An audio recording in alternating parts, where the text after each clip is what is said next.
Bonjour, merci, dass ihr Astrotooling TV am Kanal guckt. Ihr könnt die Sendung auch dauernd auf meiner Homepage www.astrotooling.lu gesehen erlauschtren.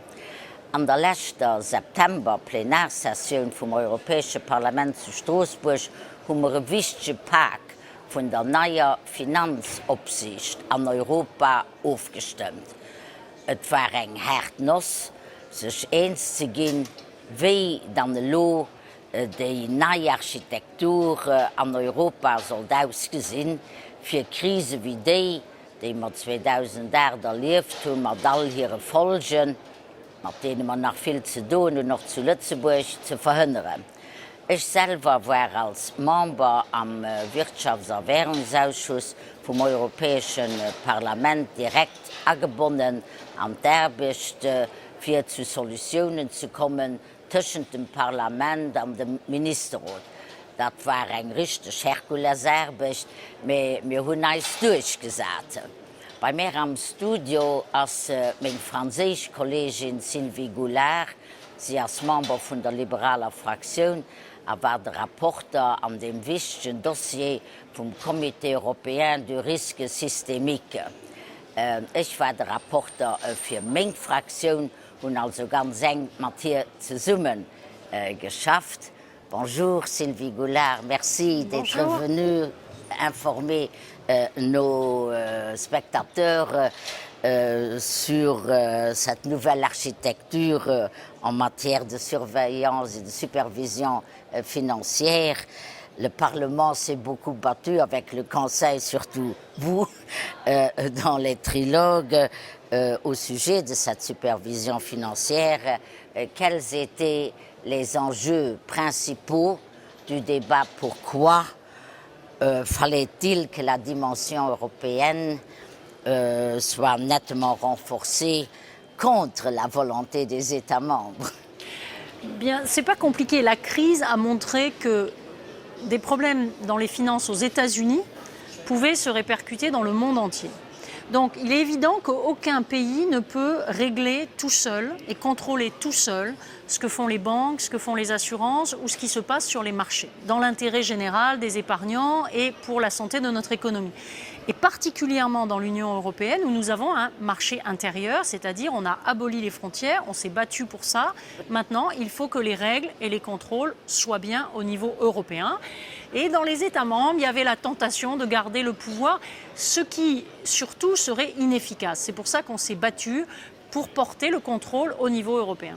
Mais est-ce que maintenant, parce que ça intéresse nos spectateurs qui sont des petits ou plus grands épargnants, est-ce qu'eux aussi peuvent maintenant être plus tranquilles? Le nouveau dispositif, est-ce qu'il va empêcher une crise grave comme celle de 2008? Alors, je crois qu'on s'est donné beaucoup de moyens pour éviter surtout les conséquences d'une crise.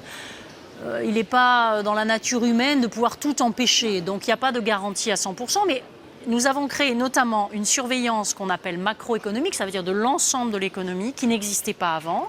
Et nous avons renforcé les pouvoirs de contrôle sur les banques, les assurances et sur ce qui se passe sur les marchés. D'un autre côté, les épargnants doivent aussi comprendre qu'on ne peut pas avoir la sécurité du vieux livret de caisse d'épargne si on va jouer au casino.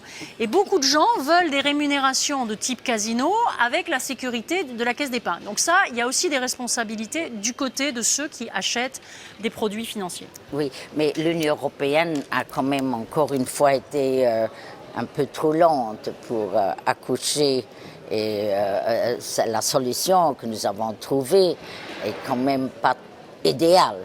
Enfin, mais faut-il s'accommoder de cet état de fait parce que nous sommes à 27 et que les choses sont compliquées, ou bien faut-il refuser et prôner de nouvelles méthodes pour faire avancer l'Europe? Il y a deux éléments. D'abord, je crois qu'on ne peut pas dire qu'on a tellement traîné. Si on regarde les États-Unis, ils ont adopté, et c'est encore une fois chez eux qu'est née la crise quand même, c'est en juillet qu'ils ont adopté le paquet. Nous l'avons adopté en septembre. Bon, on peut relativiser un petit peu. Que ce soit long, si c'est parce qu'il y a débat démocratique, et peut-être il faut expliquer que sur ces sujets, nous sommes en codécision, c'est-à-dire que le Parlement et le Conseil, donc le Parlement ou des élus du peuple comme nous, décide avec le Conseil où sont représentés les gouvernements, si c'est parce qu'il y a une phase de débat public, et on est arrivé à une majorité très forte sur ce texte, très forte, près de 90% du Parlement a soutenu notre travail, ce qui est une grande satisfaction, mais surtout une garantie pour que le système démarre bien. C'était surtout ça l'enjeu, hein, que tout le monde se dise il faut s'y mettre. Bon. Et aussi les gouvernements comprennent. Alors voilà, si le temps qu'on a passé, c'est du temps qu'on met à expliquer, à se mettre d'accord et qu'à la fin les choses démarrent bien, je crois que ce n'est pas du temps perdu. Là où on est un peu plus gêné, c'est quand les gouvernements ont fait ce qu'ils ont fait, c'est-à-dire aller au G20, sonner de la trompette en disant vous allez voir ce que vous allez voir, on va vous pondre la plus belle supervision du monde, et dans les négociations, bloquer, rester en arrière de la main. Oreilles. Voilà. Donc ça, c'était, je dirais, le comportement. Encore une fois, la démocratie demande du temps.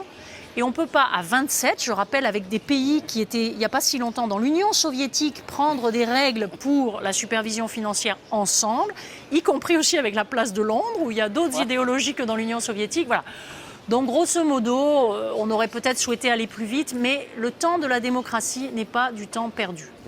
Est-ce que nous pouvons aussi parler un peu, tout petit peu, des relations entre la France et le Luxembourg qui ont été très tendues ces derniers temps.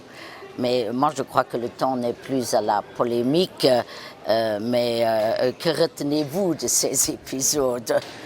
Écoutez, moi, j'en retiens d'abord que je suis là avec vous aujourd'hui, qu'on a très bien travaillé sur ce paquet. Et personnellement, je ne juge pas les gens sur leur passeport. Et je crois que les autorités françaises qui l'ont fait commettent une erreur par rapport au jeu des institutions, hein. Les commissaires sont indépendants de leur pays, ils prêtent serment à la Cour de justice, à Luxembourg d'ailleurs, ce qui est drôle, ça aurait pu être rappelé.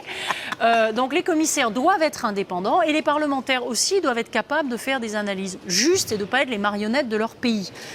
Moi j'essaie toujours de respecter les collègues d'où qu'ils viennent. Avec un peu de malice, je dirais que les Français devraient calculer le ratio qu'il y a entre la France et la Chine, parce que si dans le monde de demain, il n'y a que les gros et ceux qui ont beaucoup de population qui peuvent parler, bientôt c'est les Français qui vont se taire, donc c'est assez drôle. Oui, hein. En revanche, on a créé quelque chose en Europe où on arrive à faire travailler des pays quelle que soit leur taille, et ça c'est très précieux, et je crois que c'est une de nos plus grandes réussites, donc moi je m'intéresse plus aux réussites qu'à quelques déclarations. Oui, il n'y a pas deux sortes de membres dans l'Union européenne. Non, il n'y a pas les grands et les petits. Non, mais il faut aussi, si je puis me permettre, que tous les pays membres remplissent leurs obligations vis-à-vis de l'Union, et il y a des cas sur lesquels je ne me gênerai pas pour éventuellement dire que je ne suis pas d'accord avec une position des autorités luxembourgeoises ou d'un autre pays, c'est pas la question.